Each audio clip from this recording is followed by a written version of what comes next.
Malga Coston da Quinto, patriarca della famiglia Andreatta, si trova a 1325 metri di altitudine, in Val dei Foie, poco al di sotto della strada Cadorna, nelle vicinanze di Rifugio Coston.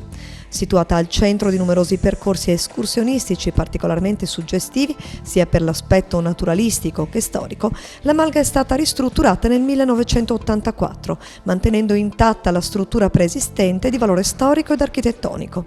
Un luogo tutto da raccontare. Sono la figlia di Quinto Andreatta, che è il titolare di questa malga, Malga Coston da Quinto, una malga in proprietà, sia il bestiame che il pascolo, tutta è proprietà di mio papà, e veniamo qui in alpeggio da fine maggio fino alla fine di settembre. Facciamo 4 mesi all'anno del periodo estivo qui in malga. Portiamo su le mucche, i maiali, i cani, i gatti, i fiori, tutto, non lasciamo più niente giù in azienda, portiamo tutto qua, perché praticamente viviamo qua tutta l'estate. Oltre che al lavoro di produzione, di lavorazione del latte, si cerca anche di tenere in ordine questa montagna, perché sì, è bello venire in montagna e vedere tutto bello verde e pulito, però dietro c'è tutto...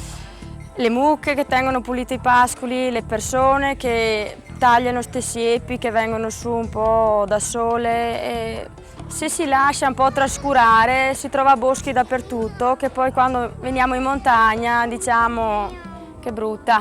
Facciamo le nostre forme di formaggio ogni giorno, poi dopo il formaggio la ricotta fresca e ricotta affumicata, poi abbiamo la soppressa col siero che rimane del latte, dopo fatto il formaggio lo diamo ai maiali, abbiamo i maiali, facciamo le soppresse, le pancette, poi da mangiare, da vendere sempre abbiamo la verdura dell'orto, capussi, patate, prodotti qua di montagna.